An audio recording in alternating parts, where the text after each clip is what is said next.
सन 84 के सिख दंगों के समय में जब 4000 हमारे सिख भाई बहनों को जिंदा जलाया गया था, तब ये मौन क्यों थे?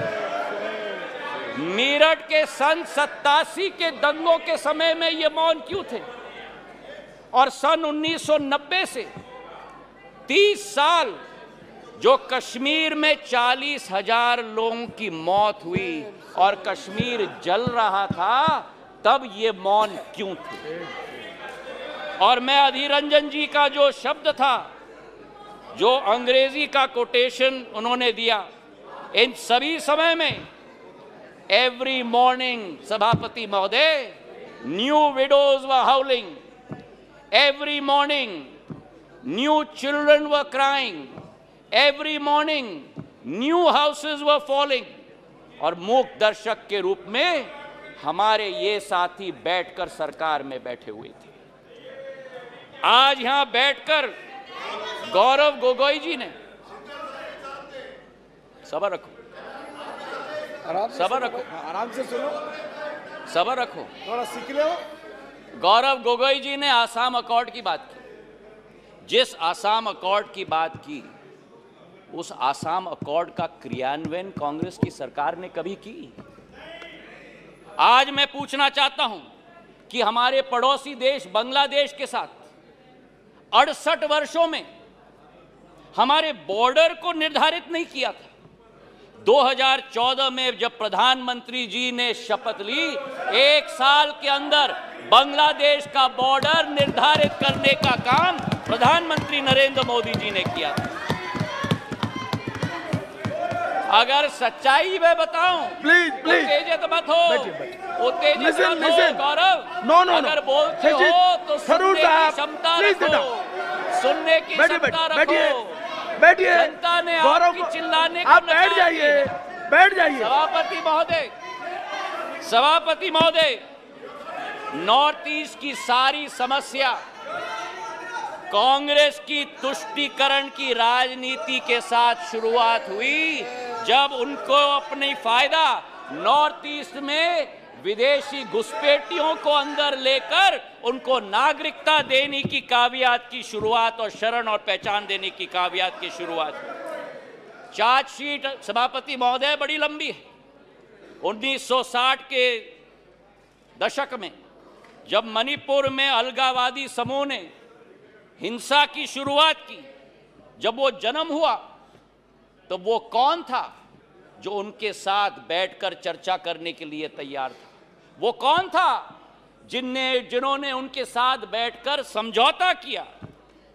और आप भूल गए 1993 में जब 123 दिन मणिपुर जल रहा था, आपकी सरकार यहां भी थी, आपकी सरकार यहां भी थी, आपकी सरकार यहां भी थी और आपकी सरकार वहां भी थी। और आज आप मणिपुर के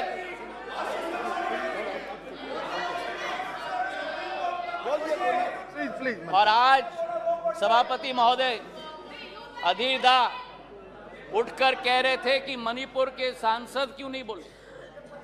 उस समय मणिपुर का सांसद इस सदन में रोते रोते हुए उनका वक्तव्य क्या था इस संसद में मैं पूछना चाहता हूं। जब आपकी सरकार यहां भी थी और आपकी सरकार वहां भी थी, मणिपुर के सांसद ने इस संसद में 1993 में वक्तव्य दिया।